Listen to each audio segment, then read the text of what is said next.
ఐబొమ్మ నిర్వహిస్తున్నటువంటి రవి ఇప్పుడు జనాల్లో మాస్ హీరో అయిపోయాడు. మామూలుగా సినిమా హీరోలందరూ కూడా ఇప్పుడు ఈ విలన్ ని పట్టుకున్నామని చెప్తుంటే, కానీ ప్రజల్లో మాత్రం సోషల్ మీడియాలో మాత్రం ఇప్పుడు రవి ఒక మాస్ హీరో అయిపోయాడు. ఆ మాస్ హీరో ఎందుకు అయ్యాడన్న విషయం కూడా ఇప్పుడు సినిమా వాళ్ళకి తెలుసు.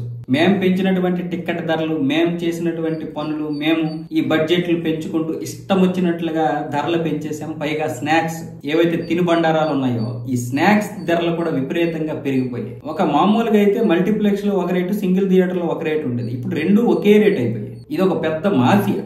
ఇప్పుడు మనం వీటితో వెళ్తే ఒక సమోసా ఎప్పుడుదో నిన్నడదో మొన్నడదో ఇస్తాడు, అది కూడా 30 రూపాయలు 40 రూపాయలు చెప్తున్నారు. ఇక ఈ పాప్కార్న్ ఏదైతే ఉందో ఆ పాప్కార్న్ అనేది ఒక పెద్ద దందా. ఇక చిన్నపిల్లలు చూస్తే వదులుతారా? మనమేమొచ్చేసి వాటిని కొనలేకపోతున్నాం, సినిమాకి వెళ్ళలేకపోతున్నాం. ఇలాంటి పరిస్థితుల్లో ఐబొమ్మను తీసుకొచ్చి రవి చేసినటువంటి పనికి దాదాపు నెలకి 35 నుంచి 40 లక్షల మంది ఐబొమ్మనే చూస్తున్నారు. అంటే ఇందులో ఎడ్యుకేషన్ పర్సన్స్ కూడా ఎక్కువ ఉన్నారు. అంటే హై ఎడ్యుకేషన్ పర్సన్స్ కూడా ఇందులో చూస్తున్నారు. అంటే తప్పుని ప్రోత్సహించడం అనేది వ్యవస్థలో తప్పే అయినా ఆ తప్పుని ప్రోత్సహిస్తున్నారు ఎందుకనేది తెలుసుకోవాలి.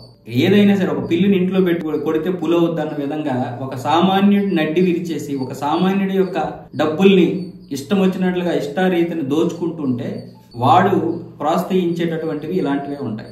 దీన్ని ఆసరాగా చేసుకుని రవికి కేవలం ఐబొమ్మ నుంచి కేవలం 20% మాత్రమే ఆదాయం వస్తే, ఇక బెట్టింగ్ యాప్లు మిగతా లావాదేవీల వల్ల 80% డబ్బు వచ్చిందంట. వాటిని క్రిప్టో కరెన్సీ అని మిగతా రకరకాలుగా బయట విదేశాలకు పంపించేసి కరేబియన్ దీవుల్లోనూ లేకపోతే సింగపూర్లోనూ లేకపోతే మరికొన్ని దేశాల్లో తన పెట్టుబడి పెట్టుకుని ఆస్తులు అయితే సంపాదించుకుని ఈ విడాకుల కేసు అయిపోయిన తర్వాత చాలా రిచ్ లైఫ్ ని ఎంజాయ్ చేయాలనుకున్నాడు. కానీ అదంతా కూడా బెడ్స్ కొట్టేసింది మొత్తానికి. కోకటపల్లిలో తన అపార్ట్మెంట్ లోనైతే అతన్ని పట్టుకోవడం జరిగింది. ఇప్పుడు సలీం అనే లాయరు రవి యొక్క కేసుని ట్యాకప్ చేస్తున్నారు. ఆయన ఏమంటున్నాడంటే, అసలు రవికి ఎంత ఫ్యాన్ ఫాలోయింగ్ ఉందని నేను అసలు ఊహించలేదు. నేను కేసు ట్యాకప్ చేసినప్పుడు పడే ఆనందం ఇంతకుముందు ఏ కేసు కోడికత్తి కావచ్చు లేకపోతే మిగతా గులకరాయి కావచ్చు, ఈ 2 కేసులు ట్యాకప్ చేసినప్పుడు కూడా నాకు ఇంత పేరు రాలేదు, ఇది రాలేదు. ఇప్పుడు జనాలు నన్ను ఎత్తేస్తున్నారు, మోసేస్తున్నారు. అసలు రవికి ఎంత మాస్ ఫ్యాన్ ఫాలోయింగ్ ఎలా వచ్చిందో కూడా అర్థం కాలేదు. అంటే సామాన్య ప్రజలకి న్యాయం చేసినట్లే అతడు. కాకపోతే పోలీసులు అరెస్ట్ చేయడం కూడా రూల్ ఆఫ్ లా ప్రకారమే చేశారు, అదేం పర్లేదు.